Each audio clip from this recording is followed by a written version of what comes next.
करें शुरुआत। भारतीय ज्ञान परंपरा।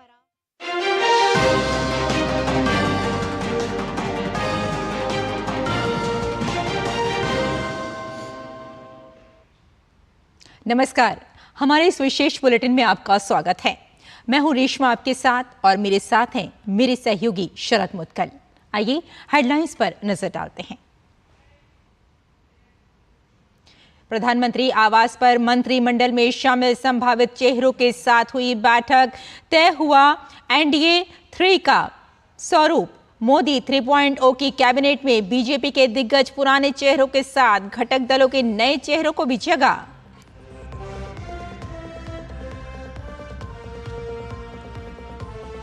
प्रधानमंत्री पद के लिए मनोनीत नरेंद्र मोदी ने राजघाट पर महात्मा गांधी को दी श्रद्धांजलि।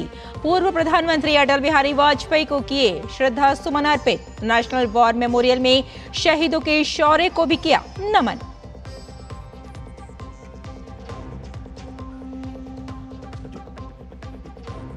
राष्ट्रपति भवन में आज शाम 7:15 बजे नई सरकार लेगी शपथ। पड़ोसी देशों और हिंद महासागर क्षेत्र के नेता होंगे विशिष्ट अतिथि। मल्लिकार्जुन खड़गे भी होंगे शामिल। राष्ट्रपति भवन में मेहमानों के लिए आज रात डिनर का आयोजन।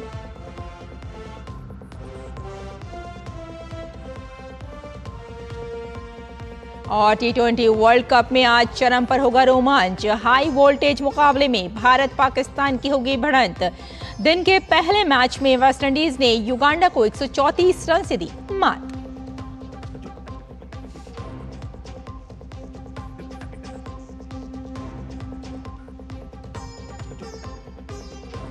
और आइए अब समाचारों पर विस्तार से नजर डालते हैं।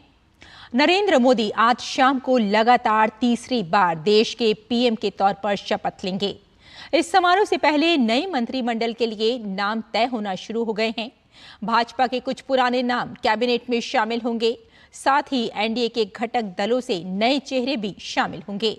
इसी सिलसिले में संभावित मंत्रियों के साथ प्रधानमंत्री आवास पर बैठक हुई। माना जा रहा है कि इसमें एनडीए 3 का स्वरूप तय हो गया है। मोदी 3.0 की कैबिनेट में बीजेपी के दिग्गज पुराने चेहरों के साथ घटक दलों के नए चेहरों को भी जगह मिलेगी। आपको बता दें कि आज शाम 7:15 पर शपथ ग्रहण समारोह होना है।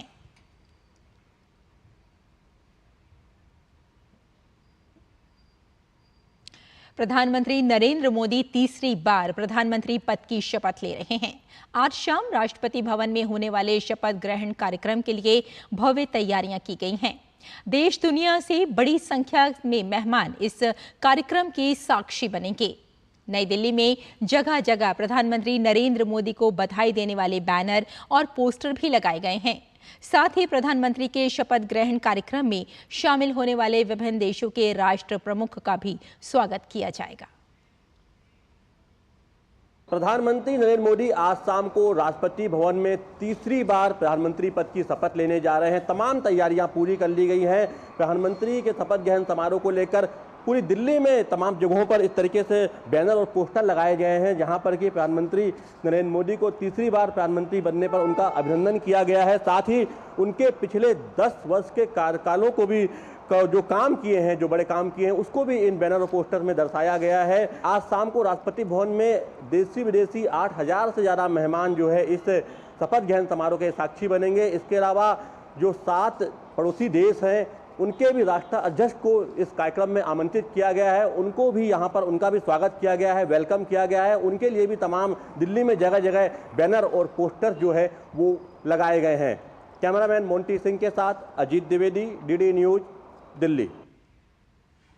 वहीं मंत्रिमंडल में शामिल होने के मुद्दे पर आरपीआईए के अध्यक्ष रामदास अठावले ने मीडिया से बातचीत में कहा कि प्रधानमंत्री नरेंद्र मोदी के नेतृत्व में गठित होने वाली कैबिनेट में उन्हें जो भी पोर्टफोलियो दिया जाएगा उसमें वो पूरी निष्ठा से काम करेंगे।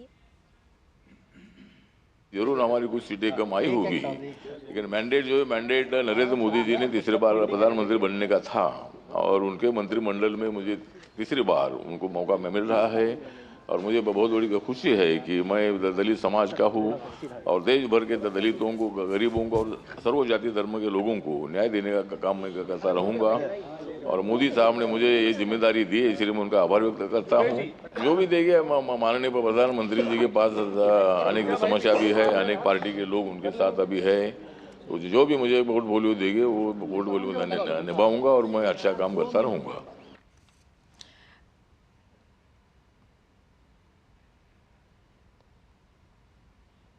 और टीडीपी राष्ट्रीय महासचिव राम मोहन नायडू किंचराबू ने कहा कि आंध्र प्रदेश का विकास करना हमारा विजन रहा है।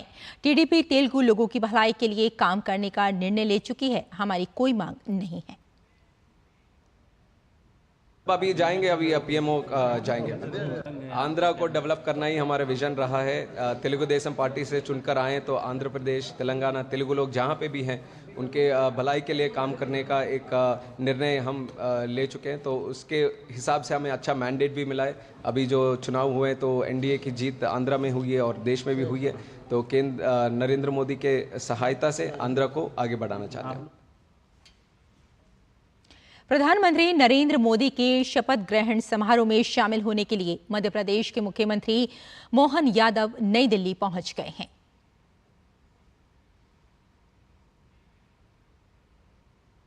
भाजपा नेता शिवराज सिंह चौहान ने नरेंद्र मोदी के नेतृत्व में केंद्र में तीसरी बार सरकार बनने पर खुशी जाहिर की। उन्होंने कहा कि भारत विश्व गुरु बनने की ओर आगे बढ़ रहा है। मोदी जी तीसरी बार शपथ ले रहे हैं, देश विश्व गुरु बनेगा। गुजरात के मुख्यमंत्री भूपेंद्र पटेल प्रधानमंत्री पद के उम्मीदवार नरेंद्र मोदी के शपथ ग्रहण समारोह में शामिल होने के लिए दिल्ली पहुंचे।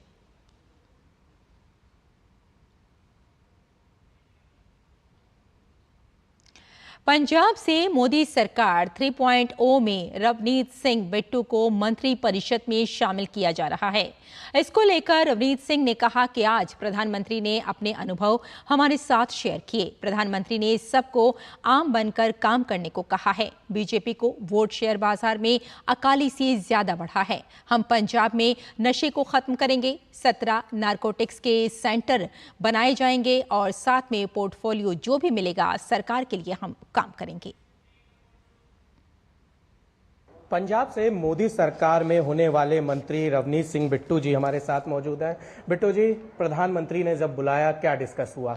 नहीं, प्रधानमंत्री ने जो आने वाली कैबिनेट है जो शाम को शपथ लेगी, उन लोगों को क्योंकि अभी तो कोई मंत्री नहीं है, अभी तो सारे मेंबर पार्लियामेंट, तो इसलिए एक प्रोटोकॉल अभी नहीं है, सब एक तरह के हैं। और वो एक मीटिंग उन्होंने, और ख़ास तौर पे वो तो प्राइम मिनिस्टर हैं और नीचे अपने सब लोग जो शपथ लेंगे उनको उनसे बात करने के लिए भी आपका आचरण कैसा रहना चाहिए, आपको बिहेव कैसा करना चाहिए, क्योंकि वो बड़े हैं तो उनका एक्सपीरियंस है, तो वो चीज़ें उन्होंने शेयर। पंजाब से आपको एक बड़ी जिम्मेदारी दी जा रही है और पंजाब वो स्टेट है जहां पर बीजेपी को काफ़ी नुकसान हुआ, इस बार खाता भी नहीं खोल पाई, किसान आंदोलन में कहा जा रहा है कि किसान नाराज है, तो इन सब चीज़ों को आप किस तरीके से संभालेंगे? वहाँ से कोई जीत नहीं हुई, लेकिन बीजेपी ने बहुत गेन किया है। बीजेपी तो पहले वो एक 3 सीट लड़ती थी और वहाँ पे हमारा परसेंटेज बहुत कम था। अकाली दल, आज स्थिति क्या है, अगर विधानसभा वाइज देखें, हमने 23 विधानसभा जीती हैं और 19% तक आप वोट बैंक, और अकाली दल जो बड़ा पार्टनर हुआ था आज वो 13-14% पे आ गया। ड्रग्स को लेकर कभी आम आदमी पार्टी ने एक बड़ा मुद्दा बनाया था पंजाब में, उससे पहले कांग्रेस भी बात कहती रही है। चूंकि बीजेपी वहां पर उभरती हुई राजनीतिक दल है, तो और आप अब एक बड़े प्रतिनिधि के रूप में हैं, तो क्या आप इस दिशा में कुछ कदम आगे बढ़ाएंगे? देखो, ड्रग्स के ऊपर वोट लेके चले गए, सरकारें बना ली, लेकिन फिर खुद ही ये काम शुरू किया। लेकिन अमित शाह जी, होम मिनिस्टर साहब ने ये वहाँ पे प्रॉमिस किया, इलेक्शनों के दौरान किया। आज नारकोटिक्स ब्यूरो का जो ऑफिस एक है श्री अमृतसर में, हर डिस्ट्रिक्ट में now we are going to make narcotics bureau office, जो वहाँ पे हर डिस्ट्रिक्ट में इस्टेब्लिश होगा और जो लोग हैं वो सीधा डील करके उनको पकड़ेंगे भी। किस पोर्टफोलियो की उम्मीद कर रहे हैं, आपकी क्या इच्छा है? नहीं, मेरी कोई इच्छा नहीं। मैं तो एक इलेक्शन भी नहीं जीत सका और मुझे फिर मंत्री बना दिया, इससे बड़ी बात मैं और क्या कह सकता हूँ। शुक्रिया आपसे बातचीत करने के लिए। तो ये थे हमारे साथ रवनीत सिंह बिट्टू जी, जिनका कहना है कि पंजाब के विकास और ड्रग्स पर चोट करने का ये काम करेंगे। वीडियो जर्नलिस्ट पीयूष के साथ निशांत राय, डीडी न्यूज, दिल्ली। पूर्व प्रधानमंत्री एच.डी. देवेगौड़ा ने पत्र लिखकर प्रधानमंत्री नरेंद्र मोदी को बधाई दी है। साथ ही उन्होंने जनता दल सेक्युलर के लिए कैबिनेट पद की पेशकश को लेकर पीएम मोदी का आभार भी जताया है। उन्होंने लिखा, लगातार तीसरी बार भारत के प्रधानमंत्री के रूप में शपथ लेने पर मेरी हार्दिक बधाई स्वीकार करें। ये सचमुच एक ऐतिहासिक अवसर है। मुझे इसमें कोई संदेह नहीं है कि आप पर प्रभु का आशीर्वाद बना रहेगा और आप पूर्ण समर्पण के साथ हमारे महान राष्ट्र की सेवा जारी रखेंगे, जिससे हम सभी एक दशक से परिचित हैं। देवेगौड़ा ने अपने पत्र में लिखा कि चुनाव परिणामों से साबित होता है कि भारतीय लोकतंत्र कितना जीवंत है। इससे ये भी साबित हो गया है कि आप सच्चे लोकतंत्रवादी हैं। चुनाव परिणाम हमारी संस्थाओं और लोकतांत्रिक प्रक्रियाओं को बदनाम करने के कांग्रेस के कुत्सित अभियान को भी उजागर करते हैं। अहंकार और नकारात्मकता के लिए देश की जनता उन्हें सबक सिखाएगी। उन्होंने लिखा कि कांग्रेस पार्टी मानती है कि उन्होंने इस बार बेहतर प्रदर्शन किया है, लेकिन सच्चाई ये है कि कर्नाटक, तेलंगाना और हिमाचल प्रदेश जैसे राज्यों में वे लड़खड़ा गए हैं। अपने सहयोगियों की मदद से उन्होंने कुछ राज्यों में अपेक्षाकृत अच्छा प्रदर्शन किया है, लेकिन देखना होगा कि सहयोगी दल उनके साथ कब तक बने रहते हैं। उन्होंने स्वास्थ्य कारणों से पीएम मोदी के शपथ ग्रहण समारोह में शामिल न होने पाने पर खेद व्यक्त किया है। उन्होंने लिखा कि मैं एनडीए सरकार को अपनी पार्टी जनता दल सेक्युलर का पूर्ण समर्थन फिर से दोहराता हूं। सबका साथ, सबका विकास के आपके एजेंडे को पूरा करने में मदद के लिए एनडीए के सदस्य के रूप में हम आपके साथ हैं। प्रधानमंत्री पद के लिए नामित नरेंद्र मोदी आज लगातार तीसरी बार प्रधानमंत्री पद की शपथ लेंगे। इसको लेकर लोगों में खासा उत्साह देखा जा रहा है। लोग मंदिरों में जाकर पूजा अर्चना और हवन कर रहे हैं और प्रधानमंत्री के लिए दुआएं मांग रहे हैं।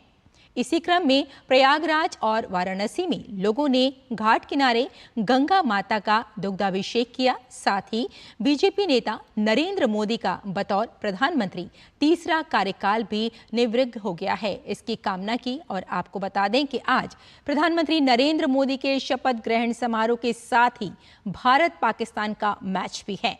T20 विश्व कप में आज होने वाले भारत पाकिस्तान के मैच में भारत की जीत के लिए भी लोगों ने कामना की है। कोई भी नया कार्य हम शुरू करते हैं तो मां गंगा के पूजन अर्चन के साथ शुरू करते हैं। तो ऐसे ही आज तीसरे कार्यकाल में माननीय मोदी जी के हम यहाँ मां गंगा का दुग्धाभिषेक करके उनसे आशीर्वाद मांगा है। माननीय मोदी जी को, गंगा पुत्र को ये अवसर प्रदान करें, ये सामर्थ्य प्रदान करें कि वो भारत को नई ऊंचाइयों पर ले जाएं और विश्व में विश्वगुरु के स्थान पर, तीसरी आर्थिक शक्ति के स्थान पर उनको स्थापित करने में सहायक बनाएं। हम भारतवासियों का मान सम्मान बढ़ाएं, ये हम सब काशीवासी मां गंगा बाबा विश्वनाथ से प्रार्थना करते हैं। लोग माँ गंगा के शरण में आकर पूजा पाठ किया। भोले बाबा दशाश्वमेध घाट है, उनके शरण में आके पूजा पाठ किया, हवन किया, महाआरती की और उनसे यही प्रार्थना किया कि आज तीसरी बार नरेंद्र मोदी जी शपथ लेने जा रहे हैं प्रधानमंत्री पद का, तो वह सफल रहे, उसमें कोई बाधा ना आए, वह पूर्ण हो। जिस प्रकार वो 2 कार्यकाल अपना अच्छे से पूर्ण किए, उस प्रकार यह तीसरा कार्यकाल भी बिना बाधा का पूर्ण करे। आज हमारे भारत के देव तुल्य नेता, हम लोगों के नेतृत्वकर्ता आदरणीय परम पूज्य नरेंद्र मोदी जी का तीसरा शपथ ग्रहण समारोह है। आज वो तीसरी बार भारत के बागडोर संभालने के लिए शपथ लेंगे। इसलिए हम लोगों ने माँ गंगा से, भोले बाबा से, काशी बाबा से लेकर के प्रयागराज के दशाश्वमेध घाट में गंगा माँ तक से हम लोगों ने अनुनय विनय किया और आज सौभाग्य मिला है कि भारत पाकिस्तान का आज मैच भी है जो ऐतिहासिक होगा। और आज हमें आशा है, पूर्ण विश्वास है कि माँ गंगा मोदी जी का कार्यकाल आज से शुरू कराएंगी ऐतिहासिक, और भारत की आज विजय होगी। हम सब माँ गंगा के तट पर आकर दशाश्वमेध घाट पर उनके लिए पूजन, आरती, हवन करके उनसे प्रार्थना किया है कि उनके राज करने में किसी प्रकार की कोई बाधा ना आए, वो निष्कंटक राज करे और जो उन्होंने संकल्प लिया है भारत को विकसित राष्ट्र बनाने का, वो उनका पूर्ण हो। प्रधानमंत्री नरेंद्र मोदी के शपथ ग्रहण समारोह में शामिल होने के लिए भूटान के प्रधानमंत्री दाशो शेरिंग तोब्गे नई दिल्ली पहुंचे। प्रधानमंत्री दाशो शेरिंग तोब्गे ने शपथ ग्रहण समारोह में निमंत्रण देने पर नरेंद्र मोदी का आभार जताया और उन्हें तीसरी बार प्रधानमंत्री बनने की बधाई दी। उन्होंने नरेंद्र मोदी का तीसरा कार्यकाल सफल रहे इसकी कामना भी की। This is indeed a very big day for India. And I'm honored to be here representing His Majesty the King and the people of Bhutan at the swearing in of Prime Minister Narendra Modi ji, and that too for his third consecutive time. I congratulate the people of India for a successful outcome on the recent elections, and for Prime Minister Narendra Modi, for BJP and for the NDA, they have gotten the mandate from the people. They enjoy the trust and confidence of the people. और नेपाल के प्रधानमंत्री पुष्प कमल दहल आज प्रधानमंत्री पद के लिए नरेंद्र मोदी के शपथ ग्रहण समारोह में भाग लेने के लिए दिल्ली पहुंचे। दिल्ली हवाई अड्डे पर उनका जोरदार स्वागत किया गया।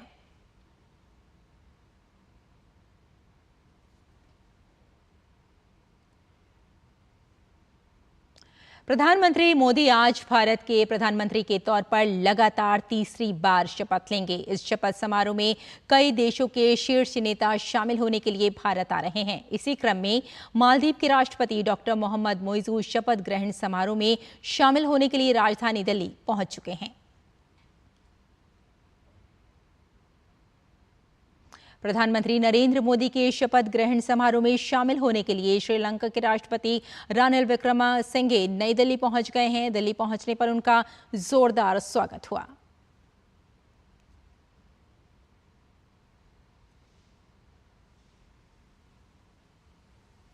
प्रधानमंत्री नरेंद्र मोदी ने आज भारत के प्रधानमंत्री के तौर पर लगातार तीसरी बार शपथ लेने से पहले राष्ट्रपिता महात्मा गांधी को नमन किया। प्रधानमंत्री सुबह राजघाट पहुंचे और उन्होंने राष्ट्रपिता को श्रद्धा सुमन अर्पित किए।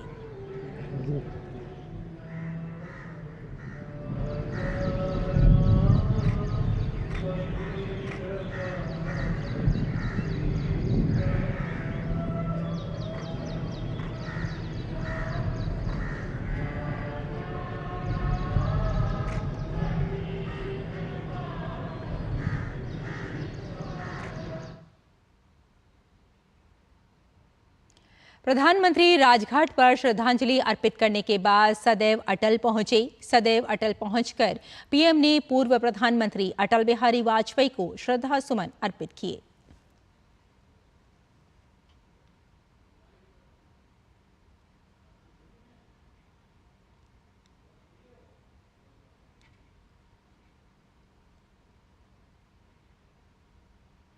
राष्ट्रपिता महात्मा गांधी और पूर्व प्रधानमंत्री अटल बिहारी वाजपेयी को श्रद्धांजलि देने के बाद प्रधानमंत्री राष्ट्रीय समर स्मारक पहुंचे और शहीदों को श्रद्धांजलि दी। इसके बाद उन्होंने आगंतुक पुस्तिका में अपने विचार साझा किए।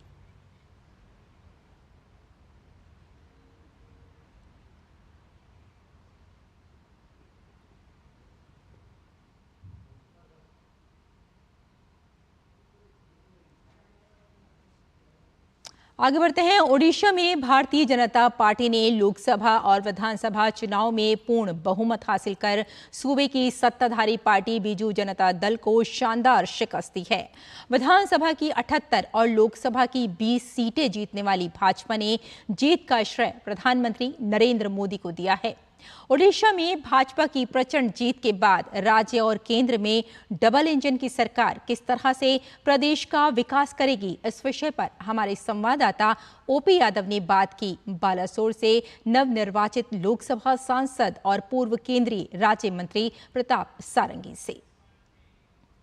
सरल व्यक्तित्व, मिलनसार व्यक्ति और बालासोर में साइकिल से आम जन के बीच जाने वाले पूर्व केंद्रीय मंत्री और लगातार दूसरी बार बालासोर से सांसद बने प्रताप सारंगी हमारे साथ मौजूद है। सर, आपकी जो सहजता है वही आपका जीत का बड़ा कारण है, लेकिन इसके बाद भी कई ऐसे इश्यूज है जिनको आपने जमीनी स्तर पे जनहित में उठाया, उसकी वजह से लगातार आपने दूसरी बार जीत दर्ज की, प्रधानमंत्री नरेंद्र मोदी के विजन को जमीनी स्तर पर पहुंचाया। क्या कहेंगे, दूसरी बार कौन से लक्ष्य मुख्य हैं? सस्टेनेबल डेवलपमेंट के लिए हम पूर्ण प्रतिबद्धता से काम करेंगे और शिक्षा, स्वास्थ्य, रोजगार, गमनागमन, परिवेश, टूरिज्म, हर एक क्षेत्र में बालेश्वर को विकसित करने के लिए हम प्रयास करेंगे। कौन से सपने मुख्य हैं जो आपको लगते हैं अधूरे हैं? मैं कोई मंत्री बनने के लिए आतुर नहीं हूँ। सांसद की भी एक बहुत बड़ा जिम्मेदारी है, ये भी बहुत गुरुत्वपूर्ण पद भी है, जिसको मैं अच्छा से निर्वाह करूँगा। पूर्ण सहयोग से काम चलेगा डबल इंजन के द्वारा। 24 साल बाद उड़ीसा में भगवा लहराया है। इस झंडे की पताका प्रदेश के कोने कोने में पहुंचे और आम आदमी की उम्मीदें पूरी हो, उसके लिए 100 दिन का रोड मैप अगर बात करें आपके मुंह से कौन सा होगा? उड़ीसा में लोकतंत्र समाप्त होने वाला था। लोकतंत्र, ये निर्वाचन सिर्फ एक सत्ता का हस्तांतरण नहीं है, लोकतंत्र को बचाना ये बहुत बड़ा मुद्दा था। अब उड़ीसा जग गया है, अब उड़ीसा आगे दौड़ेगा। प्रधानमंत्री बार बार जिक्र करते हैं कि राजनीति में शुचिता, नैतिकता और कर्तव्य निष्ठा का पतन हो रहा है। आपके श्री मुख से सुने तो इन चीज़ों की कितनी आज ज़रूरत है? ये बहुत ही ज़रूरत है। हम कानून के द्वारा अथवा विज्ञान के द्वारा बेईमान को ईमानदार बना नहीं सकते हैं, देशद्रोही को देशभक्त नहीं बना सकते, भ्रष्टाचारी को सदाचारी नहीं बना सकते। एक कंसेप्चुअल साइज का ह्यूमन एलिमेंट को हमको शुद्ध करना पड़ेगा, तो हमारा आशानुरूप विकास होगा। और अकर्मण्यता, सारा पृथ्वी में उड़ीसा सबसे बड़ा धनाढ़ राज्य माइंस के लिए। हमारा आयरन ओर, मैंगनीज, लोहा, सीसा, तंबा, दस्ता, अवरक, हीरा, मणि, माणिक्य, वैदुर्य का भंडार है, लेकिन इसको लूटा जा रहा है। सिर्फ शुकिंदा माइंस में सारा पृथ्वी का 98% क्रोमाइट डिपॉजिट है, इसको आधा चोरी कर लिया वीजेडी वालों ने। फिर भी जितना इसमें उड़ीसा बहुत धनी बन सकता है, इसका उपयोग नहीं होता है। आज ब्लैक रोज का इतिहास वीजेडी सरकार का काला कहानी बताता है। इसलिए सबका व्यापक अनुसंधान होगा, अपराधियों के खिलाफ दृष्टांतमूलक कार्यानुष्ठान होगा और उड़ीसा आगे दौड़ेगा।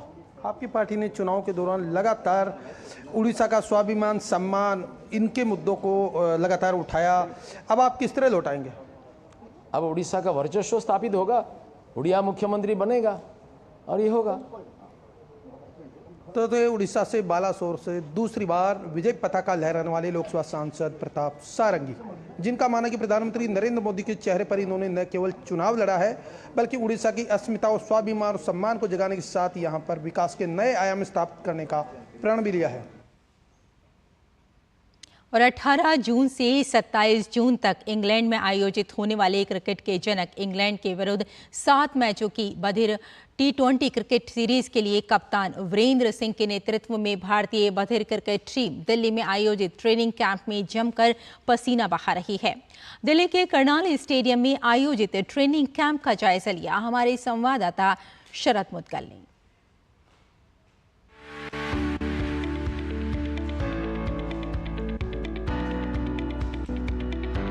18 जून से 27 जून तक इंग्लैंड में इंग्लैंड के विरुद्ध भारतीय क्रिकेट टीम के T20 7 मैचों की सीरीज के लिए भारतीय बधिर क्रिकेट टीम जमकर पसीना बहा रही है दिल्ली में आयोजित ट्रेनिंग कैंप में। इसकी और अधिक जानकारी के लिए हमारे साथ हैं टीम के कैप्टन वीरेंद्र सिंह और साथ में टीम के प्रेसिडेंट सुमित जैन। इससे और अधिक कार्यक्रम की जानकारी के लिए आइए हम बात करते हैं दोनों लोगों से। वीरेंद्र जी, आप हमें बताइए कि आप जो आपकी टीम मेंबर हैं उन्हें किस प्रकार से मोटिवेट कर रहे हैं और क्या प्लानिंग किया है आपने? यहाँ सभी भारतीय बधिर क्रिकेट टीम के सदस्य आए हुए हैं, इनको जो कि काफ़ी मेहनत कर रहे हैं अपनी प्रैक्टिस के लिए और सभी का एक ही लक्ष्य है कि भारतीय टीम जब इंग्लैंड दौरे पर जाए तो वहाँ से विनर होके और भारतीय झंडे को बुलंद करें। जैसे ही हमें ECB से पता चला कि वहाँ पर 7 मैचों की T20 सीरीज होने हैं तो हमने सभी खिलाड़ियों को बताया और बोला कि सभी लोग जमकर अभ्यास करें और कोई भी अपने आप को कमज़ोर ना समझे, सभी लोग एक कॉन्फिडेंस में रहें और फिजिकल ट्रेनिंग और साथ साथ में क्रिकेट की दोनों की ट्रेनिंग काफ़ी अच्छी चल रही है। मैं उसका प्रेसिडेंट हूँ और हमारा एक ही लक्ष्य है कि हम वहाँ से विजयी होकर वापस लौटें।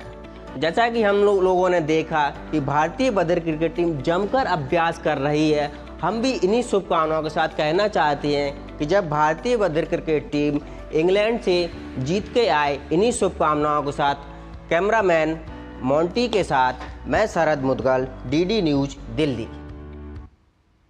तो हमारे इस विशेष बुलेटिन में फिलहाल इतना ही। मुझे और मेरे सहयोगी शरद मुदगल को यहीं अनुमति दें। नमस्कार।